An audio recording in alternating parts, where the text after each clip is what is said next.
Welcome viewers to Body Unified Flow. Here we simplify complexity and amplify performance. Today, we are diving into a truly transformative framework. It's the 5S methodology. Now, instead of just looking at how to, tidy up a workspace, we're going to explore lean construction at a much deeper level. We're going to discover exactly how engineering a highly organized environment actually turns efficiency and safety into the default standard for your projects. So here is our structural roadmap for today's explainer. We'll kick off with our learning objectives, get a quick overview of lean construction, and trace the fascinating origins of 5S. After that, we'll break down the 5S framework itself, look at some real-world construction applications, and finally, wrap things up with a summary and our references. All right, Section 1, Learning Objectives.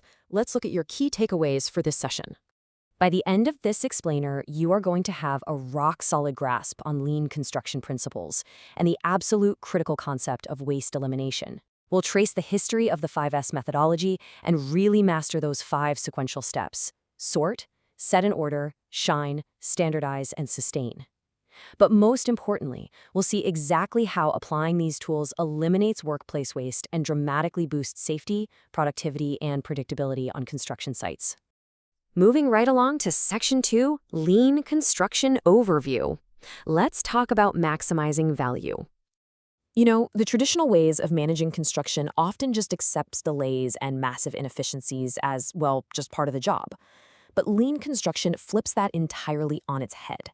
As defined by the Lean Construction Institute, it's a production management-based project delivery system. Its main goal? The reliable, speedy delivery of value, all while aggressively minimizing waste and relentlessly pursuing perfection. It really helps to think of it less like a traditional, chaotic building project and more like a high-performance assembly line where literally every single movement is calculated, from the initial design phase all the way to salvaging and recycling.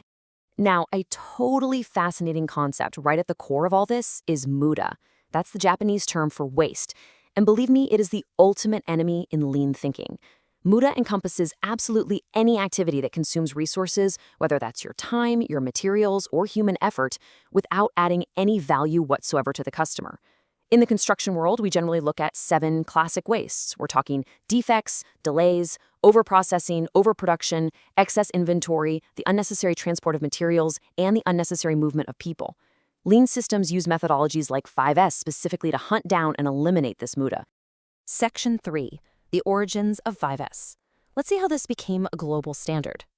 It's actually really interesting to trace the roots of 5S. It goes all the way back to post-war industrial Japan, originating right inside the famous Toyota production system in the 1950s.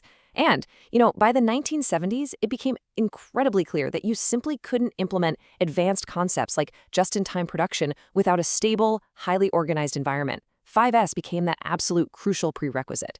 Fast forward a bit to 1993, and the term lean construction was officially coined at the very first meeting of the International Group for Lean Construction. Then, shortly after that, in the mid-1990s, a thought leader named Hiroyuki Hirana formalized these 5 steps into the coherent global framework we all use today.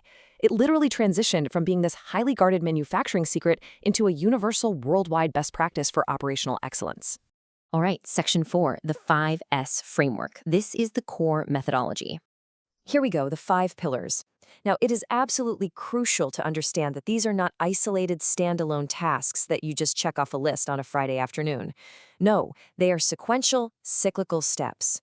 You start with sort, then move to set in order, then shine, standardize, and finally sustain. And that last step, it feeds right back into the beginning of the cycle to keep continuous improvement alive.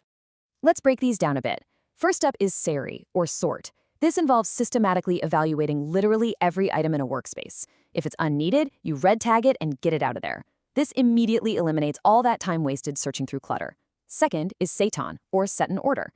The items you actually decided to keep are now arranged for optimal ergonomic access. A place for everything and everything in its place, right? Third is Seiso, or shine. Now, this isn't just about sweeping the floor, it's about cleaning while deliberately inspecting for defects, preventing machine failures before they happen, and maintaining top-tier quality. Fourth is Seigetsu, or standardize. Here is where you develop the rules, like visual cues and standard operating procedures, to make sure those first 3 steps are maintained consistently.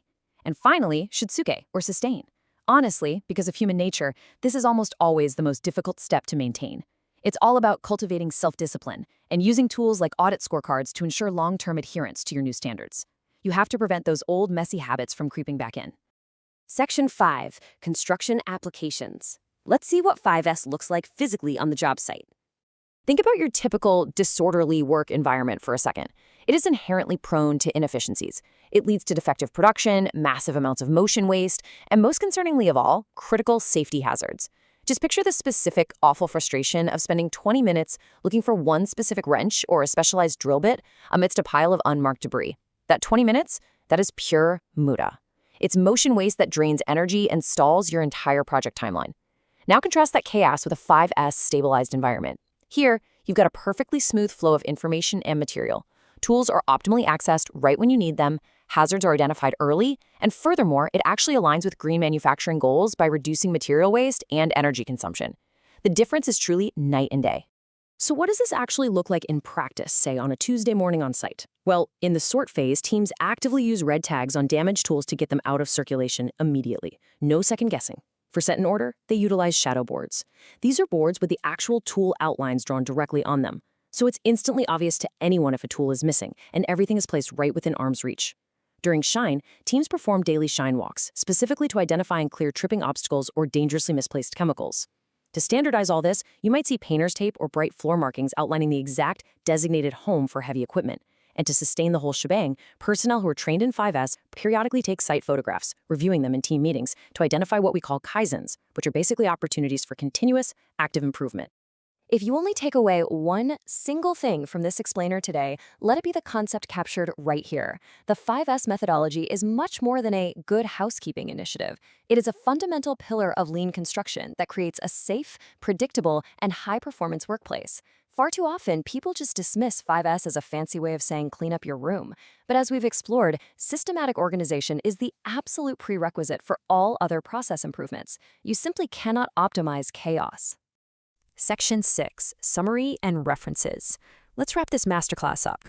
Looking back at what we've unpacked together today, we established that lean construction is fundamentally about maximizing value while ruthlessly eliminating those 7 types of waste, or Muda. We traced 5S all the way back to its origins in the Toyota production system, understanding that it provides the foundational stability you need for true operational excellence.